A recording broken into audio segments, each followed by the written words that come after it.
What's going on, guys? It's Eric again, back with another video.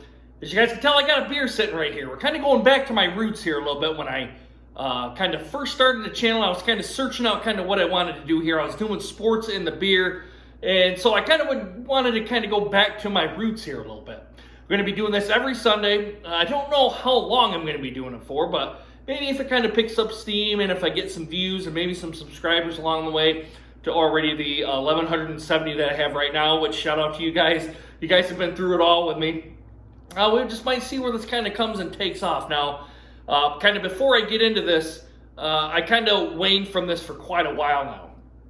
Only because I was doing beer reviewing, and to be honest here, when I said it, when I say this, I kind of don't mean it to be a downfall or a critique or a kind of a punch to the gut kind of to some other beer reviewers and whatnot, but I just kind of find beer, to me, within their styles very, very much the same, and they don't vary very much other than probably stouts and porters. That's the only style I can see where it varies greatly. IPAs, amber ales, lagers, even this beer here, which is a blonde ale, are pretty specific in kind of what they come to the table with. There's not really much diversity between them, and that's kind of why I kind of went and didn't do the beer reviews here for quite some time. But I figured I'd bring it back, try to get some content up here for you guys, instead of kind of saying, I don't know if anybody actually ever says this or whatnot, but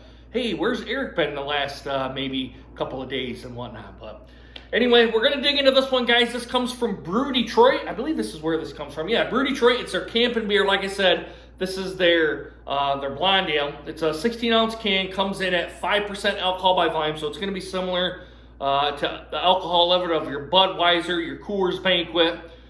I was going to say Miller High Life, but Miller High Life isn't quite up to the 5% level. I think that's at like 4.6, but it's kind of right around in there. Not really anything I think to really rate home about here on this beer. Just a regular kind of blonde ale, kind of getting away from your macro lagers, trying to introduce you to the craft beer scene. I'm going to kind of bring this right over here. Kind of introduce you to the craft beer scene here. This is probably, to me and to many others, is probably the first step to kind of gradually kind of come off of the macro lagers. Now, I kind of dug right into it. I kind of went right to the Boston Beer Company, their Boston Lager, which to me is kind of a big jump from a macro lager to the craft beer scene because of its differenceness. The difference between the macro lager and the Boston Lager, there's quite a big difference taste-wise and smoothness-wise. I kind of find that a little bit. The Boston Lager kind of a little bit scratchy or a little bit rough, I guess is kind of how I would put it. Probably the right term would be rough. But this one should be nothing like that. This one should be pretty smooth.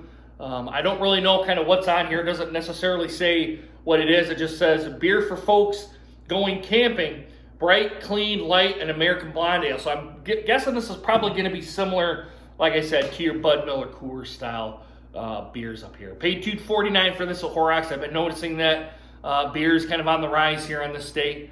I don't know if that's due to the coronavirus that's kind of coming on, the COVID-19, or if it's just kind of a lot of people kind of gravitating towards craft beer now. And I noticed that a lot of them are gravitating towards wines here too, and maybe they're diversifying their palates here. But enough jibber jabbering here. You're probably going to see some dirty glass mafia here. I always have bubbles on my glass. I always put them in the dishwasher. I probably really should hand wash them to get rid of the bubbles, and the stickiness of the bubbles that are going to be right on the side here. That's a classic dirty glass characteristic that comes upon the glasses here. But I got my 16-ounce Hard Rock glass here. It's not very clean, I can see. I probably should get something else, but I'm just kind of roll with it here. Like I said, probably really should go and hand wash these. So guys, let's give it a crack open. We'll pour it into the glass and we'll see what we get, all right? Not a very big hiss. Usually not too surprising being on the craft beer. I find that it's about 50-50 if they have a hiss of it or not. It's not necessarily going to detract from the beer at all. But let's get into this Hard Rock glass. Like I said, you're going to see some dirty glasses coming on here. The bubbles right onto the side. So hashtag Dirty Glass Mafia. Ooh, I'm going to come almost right up to the top here. There we go. Let's kind of leave it right to there. The Campin beer from Brew Detroit out of Detroit, Michigan. All right, guys, as I bring it back in here to the light, looks very similar to your Bud Miller Coors. I got a window kind of right here. Window here, I got skylights. I got all my lights turned on here so you guys can see my face and kind of see the beer here. But like I said here, to your Bud, Miller, Coors, Pabst, Labatt's, Molson style, that golden color. And it is a golden or a blonde ale. The golden and the blonde ales are kind of one and the same here. But it kind of looks just like that here, guys. And if it didn't have all the dirty glasses on here, I could see right through it. Just like a macro lager. Maybe there's just a slight bit of haziness to it here. There really isn't much really to go on here other than to say it's just maybe a little bit more translucent probably than your macro lagers. It's not that crisp, clear look that you can kind of see right through. There's a little bit of translucentness by it. But trying to get some of the fogginess away, but I don't have a whole lot on here. Like I said, you're seeing a bunch of bubbles here. Like I said, that's a good sign of a dirty glass here, guys. So let's get an aroma test. Let's see what we get. Not really much to this one. I really honestly don't have it in a proper glass here either. I probably should have the tulip style glasses, which if you're a fan of my channel here, I used to use, and you watch the beer reviews, I have the Samuel Adams tulip glasses, which are probably the standard here for probably to get do a proper beer review on. Yeah, I'm just kind of getting some water. There's slight hops coming there, very, very, very slight hops. And other than that, there's not much kind of going on with this beer. It's just a kind of a plain Jane kind of beer here, and it's not really expected to be really much more than that. Kind of just with a little bit of red here on the glass. But guys, I'm kind of wanting to taste this one, so let's dig into this one here, guys. Bottoms up. Cheers.